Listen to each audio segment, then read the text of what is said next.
सास ने जैसे ही सब्जी चखी तुरंत थूक दी। बोली, बहू ये क्या कर दिया? सब्जी में इतना नमक और इतनी मिर्च है कि इंसान तो क्या जानवर भी नहीं खाएगा। दुकान पर टिफिन भेजने का समय हो गया है, अब क्या भेजूंगी? बहू भी घबरा गई। बोली, गलती से ज्यादा पड़ गया मां जी, अब क्या होगा? सास ने फुर्ती से थोड़े आलू उबाले और सब्जी में डाल दिए। सब्जी ठीक हो गई। इस बीच सास बहू को डांटते हुए समझाती भी रही। कुछ देर बाद बहू की मां का फोन आ गया। सास ने फोन उठाया और समधन से बात करने लगी। उधर बहू और ज्यादा डर गई।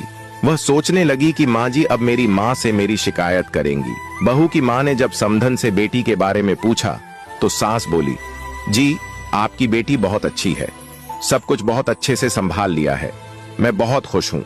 आपने उसे बहुत अच्छे संस्कार दिए हैं, ऐसी बहू पाकर तो मैं धन्य हो गई।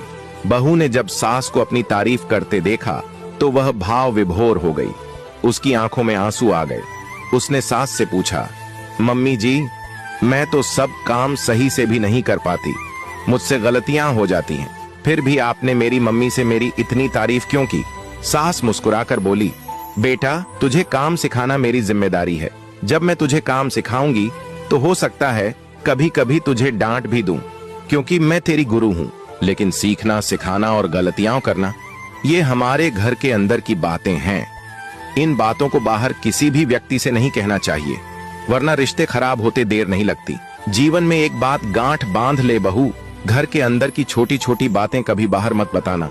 ऐसा करेगी तो जीवन में बड़ी समस्याएं आने की संभावना बहुत कम रहेगी। ये बात मुझे मेरी सास ने सिखाई थी और आज मैं तुझे सिखा रही हूँ। बहू अपनी आंखों में भर आए आंसुओं को रोकते हुए बोली, बस ऐसे ही आप माँ बनकर मुझे सिखाती रहिए, मैं सब सीख जाऊंगी। सास बोली, अरे क्यों रो रही है? बहू मुस्कुराकर बोली, नहीं बस आज आप में मुझे अपनी माँ की झलक दिखाई दे गई। सास ने बहू के सिर पर प्यार से हाथ फेरते हुए कहा, माँ ही तो हूँ तेरी, मेरी बातों का कभी बुरा मत माना कर। अगर आपको यह कहानी अच्छी लगी हो तो अपनी राय कमेंट में जरूर बताइए। क्या बात है, बहुत बड़ी बात बोल दी आपने।